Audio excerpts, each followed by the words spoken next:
Today we're going to be taking out the factory steering wheel and replacing it with a carbon fiber steering wheel with LEDs.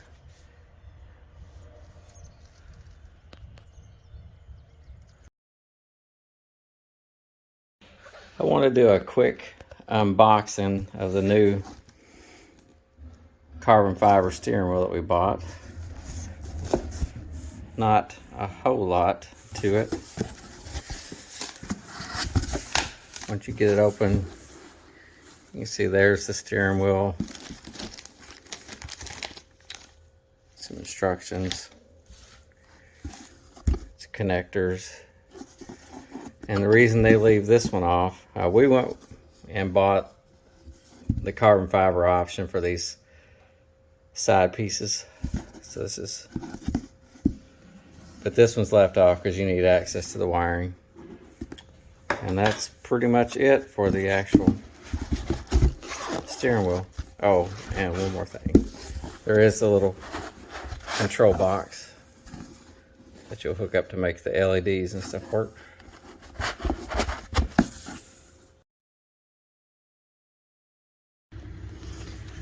Okay, of course, the first thing that you need to do is take your 10mm and disconnect the battery. Anytime you're messing around electronics and this airbag, you just want to make sure you have no power. You don't accidentally want it going off. The second step is we're going to have to remove the airbag. Now, there's one thing different. If you have aftermarket paddle shifters like I do, the paddle shifter is blocking the hole that you need to depress to release the airbag. So the first step on our install is to remove the aftermarket paddle shifters. Now, that 3M adhesive on the aftermarket paddle shifter is on there pretty good.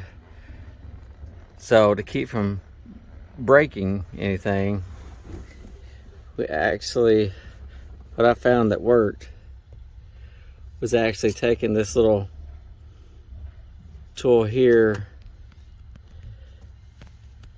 and getting up underneath the plastic, and then once I got it underneath and started prying, took a small flat screwdriver and worked up until it pops off.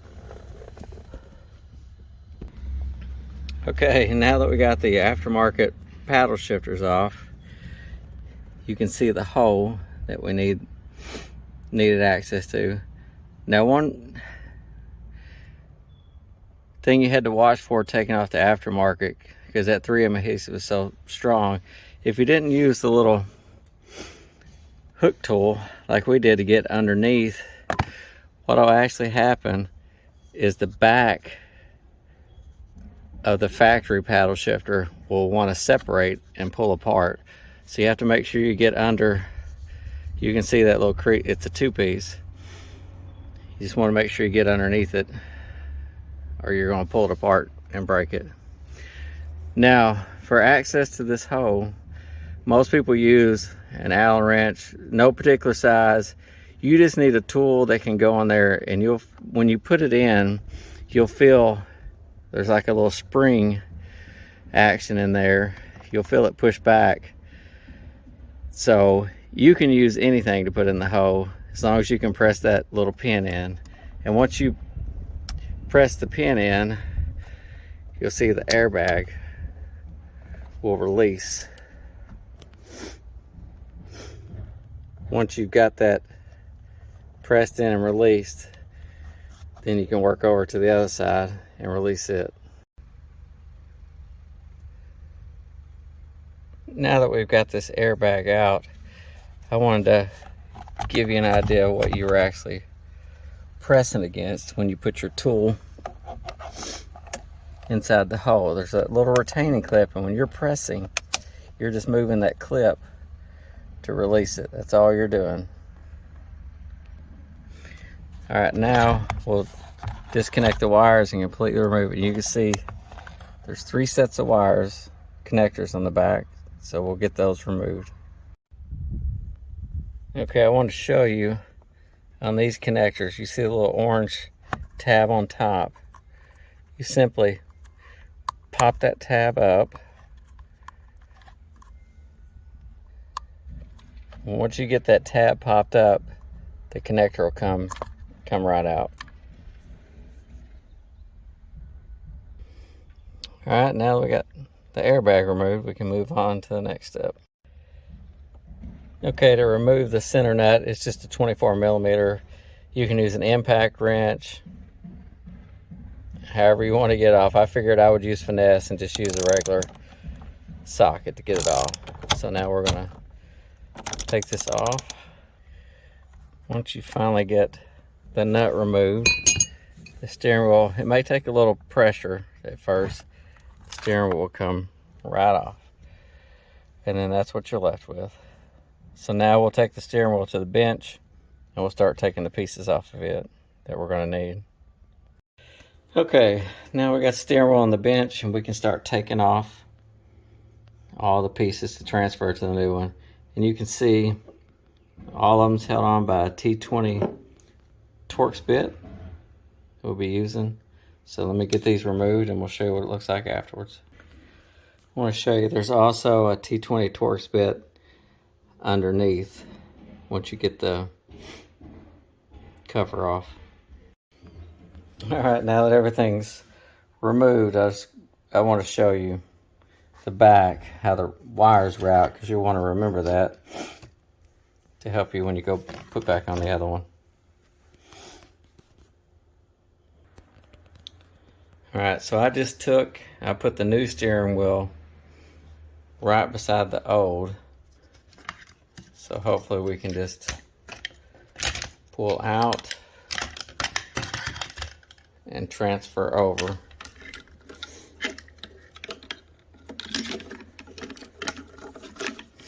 Without any issues. All right, so now that's done, we can start securing everything. All right, one last thing we got to remove is there's this little weight on the back held in by the little rubber pieces. You just simply take and push through from the front side and pop each one of those out. You just want to be careful that if you do use like something sharp, that you don't poke a hole in these, because it will go all the way through. Okay, now that we got all the parts and pieces back on, transferred from the old steering wheel to the new, it's time to start wiring. And so you see the steering wheel has a blue, a red, and a black. The blue's not used. We're just going to use the red and the black. So the black, we're just going to splice in to this black wire here. And then with the red, your steering wheel will come with summer green, ours was orange, wire with pins already on the end. So we're going to cut one of these pins off and we're going to push it into the slot next to the black, and then we'll splice on the red one to that one. All right, we're going to get all this together and we'll show you what it looks like once we got the wires in. Okay, we got everything spliced, heat shrinked, bundled up, and back together. So you can see now we've got the extra wire, the pin put in next to the black wire, and we should be good to go. So I'm going to go wire up the inside of the car, and then we'll put the steering wheel back in. All right, the first thing you got to do, and you'll use the same T20, is you want to remove the plastic piece underneath, and here's where that T20 is. There is also a 7mm up inside here. Why they chose two different screws, I'm not for sure. Okay, now that we got the covers off, here's the plug that we're working with, which will just pull right out. You press in, pull out. And we're going to take and we're going to insert the pin in next to the purple right here. That'll connect up to the other side that we just ran. And so we just fished our wire up. It came through, and we'll push this pin in and start tidying things up. All right, now we've got the new pin inserted next to the purple. So we're gonna plug this back up, and I'll start tidying everything up. So here on this side, this plug just plugs into your OBD2 port. They give you you have a spare so you can do your diagnostics later. And then the other side of the harness plugs into your steering wheel smart box.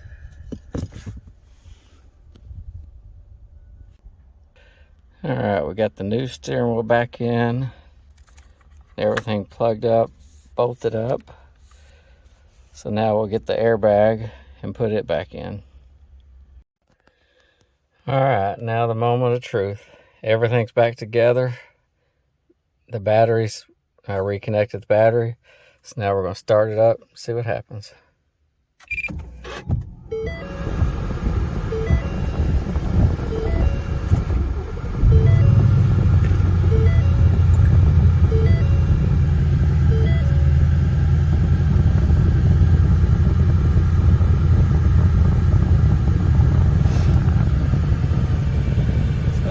So good. And of course, through the camera, the screen's rolling because of the refresh rate.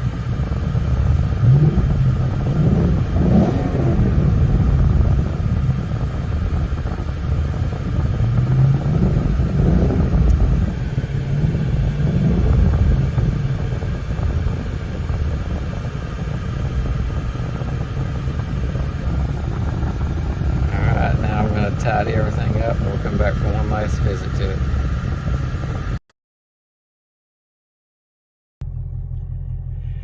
I want to do a quick review of the steering wheel, the carbon fiber steering wheel review. Everything went in good. It looks good. No major issues.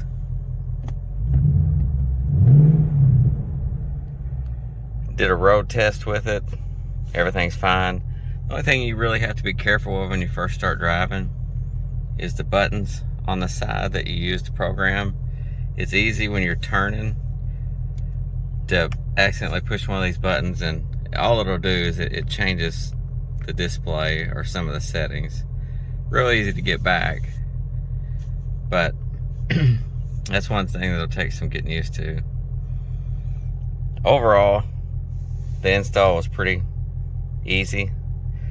The hardest part is all the little components and parts you have to transfer from the factory steering wheel over to the new steering wheel. And the best advice I have to you is just to take pictures before and with the screws, because there's a lot of little screws, knowing which one goes where. You have, like, there's, as we showed earlier, you got all these parts, and you need to make sure when you put them together that everything snaps in and lines up right. The first couple attempts, some of these pieces wouldn't line up right and you'd have to adjust, but once you get everything adjusted and in, it's not it's not a bad install at all. The wiring is pretty easy. Even the novice can do it. The hardest part is splicing the wires and putting the two wires in the actual steering wheel and putting the pin in from that they send you with the install. But as far as getting into the car, it just plugs into the OBD2 port. No real splicing there.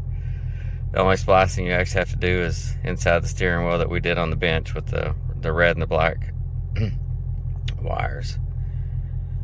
Well, Hope you liked the video, and good luck.